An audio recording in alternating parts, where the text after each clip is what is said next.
Ouça agora Crônicas da Paisagem, com Jorge Herman falando sobre a cultura do meio ambiente.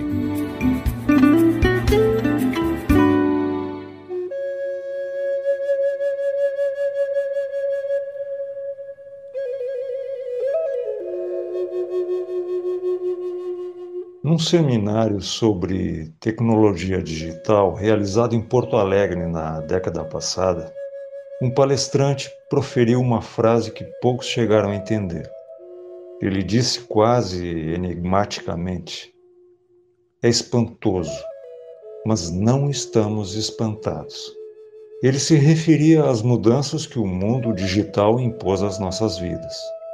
Para a maioria, a frase pode ter parecido carente de sentido. Mas para quem ela fez sentido, funcionou como um facho de luz, como, por exemplo, para o meu amigo que relatou o caso.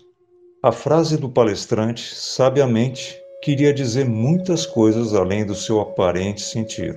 Queria dizer, provavelmente, que o espanto é necessário, porque nos coloca diante do nosso próprio passado, quando éramos incapazes de sequer imaginar o que a tecnologia nos traria. Em nosso passado, este presente seria visto como uma ficção. Me refiro a uns 20, 30 anos atrás, e é claro, isso vale particularmente para quem viveu o suficiente para ser testemunha da espantosa mudança. Mas não estamos espantados, e é uma pena, pois sem espanto não há reconhecimento, não pode haver admiração, pois não há com o que comparar. E sem isso não há como ser grato a quem facilitou de tal modo a nossa vida. E ausentes disso tudo, corremos o risco de disparar rumo ao futuro sem cabos de segurança. Descolados de nosso passado, estaremos à volta com a nossa própria sorte, se tivermos sorte. Quando passo muito tempo diante de uma telinha, talvez por força da minha origem não digital, começo a sentir uma crescente inquietação. Uma agitação interna muito sutil começa a se manifestar. E isso é muito comum quando pulo de assunto em assunto, de notícia em notícia. Como uma droga sem substância, as informações vão me puxando cada vez mais para dentro do mundo digital, o mundo binário que traduz a realidade, mas que também se disfarça de realidade. Mas como sou velho, tenho um antídoto a essa maravilhosa droga que é o labirinto digital. É uma espécie de enjoo, um engulho na boca do estômago. Isso não é uma figura de linguagem, é literalmente isso. Geralmente, quando consumimos em demasia aquilo que nos atrai, como um papo de anjo, uma ambrosia, um chocolate ou um pudim de chocolate, logo aquilo que nos atrai passa a fazer aquele estrago em nosso apetite. Bueno, para sair dessa bendita indisposição digital, aí eu preciso sair de casa. E ao abrir a porta, começo logo a me dar conta. Na hora a mais em que eu fiquei conectado, eu estive desconectado da minha realidade mais próxima, que pode ser singela, mas que é fundamentalmente real. E é aí que esse lero-lero começa a complicar, mas porque fica muito simples.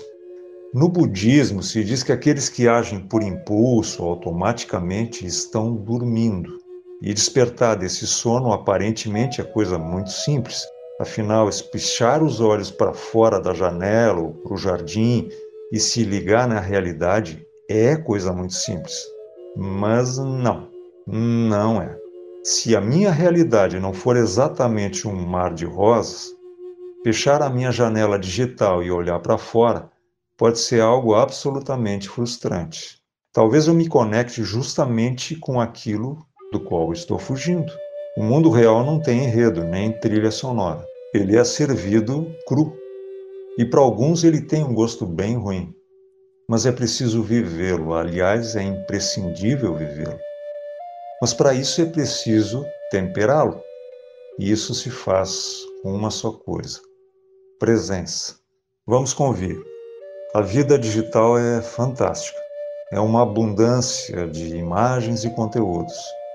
Mas é um mundo de segunda mão. Tudo o que sorvemos desse mundo é uma realidade que os outros nos emprestam. É uma vida requentada que vivemos sentados. Nela, outras pessoas que quase nunca conhecemos pessoalmente expõem seu testemunho de todos os aspectos possíveis da vida. Mas por mais coerentes que sejam, seus testemunhos estão inevitavelmente esburacados. Eles têm lacunas, pois assim é a vida. Um testemunho nunca consegue abarcar toda a realidade, pois a realidade é também feita de cheiros, brisas, frio, calor, intuições, percepção espacial. Tudo o que não podemos sentir quando estamos diante dessa plaquinha retangular. Mas enfim, esse é o mundo dos testemunhos. Alguém tem que relatar as coisas e quando relata, alguém assiste. Mas quais são os fatos que eu presencio em primeira mão? Onde está a minha experiência direta, a verdade cotidiana que acontece quando eu boto a cara na vida? Eu sou, afinal, um sujeito autônomo ou autômato? Minha vida cotidiana é aquilo que me corresponde pela ordem natural das coisas ou é aquilo que me reservaram? A vida de um autômato é repleta de ausências e certezas. Se ausenta de si próprio e se agarra desesperadamente a precárias certezas tomadas de empréstimo. Nosso mundo é desafiador e perigoso, e isso o torna único e maravilhoso. Sem saber, às vezes estamos por um fio, e isso torna cada momento importante. As coisas mais difíceis podem ser as mais simples, como, por exemplo, dedicar 5 minutinhos do dia para desligar o piloto automático e olhar em volta. O dia tem 288 pedacinhos de 5 minutos. Basta escolher um deles e olhar para o que está mais próximo. Às vezes é a pessoa mais próxima, ou o jardim, ou a janela e o filme que passa por ela, ou nossos objetos que representam lembranças, expectativas e sonhos. É no cotidiano das pessoas que nascem as coisas, como um olho d'água que vira rio, simples assim, mas para lá de difícil. Essa foi mais uma crônica das paisagens, o olhar da arte sobre o fenômeno da vida.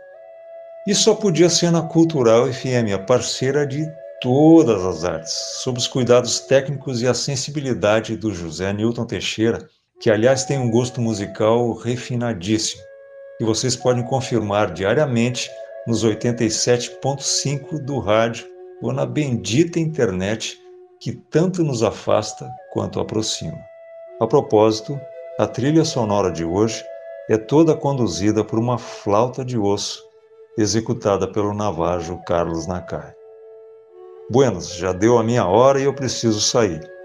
E eu saio, mas vou voltar porque aqui é o meu lugar. Cuidem-se, olhem em volta e cuidem daqueles que estão mais próximos. Um rio só existe porque um dia foi olho d'água, tá? Tchau, tchau!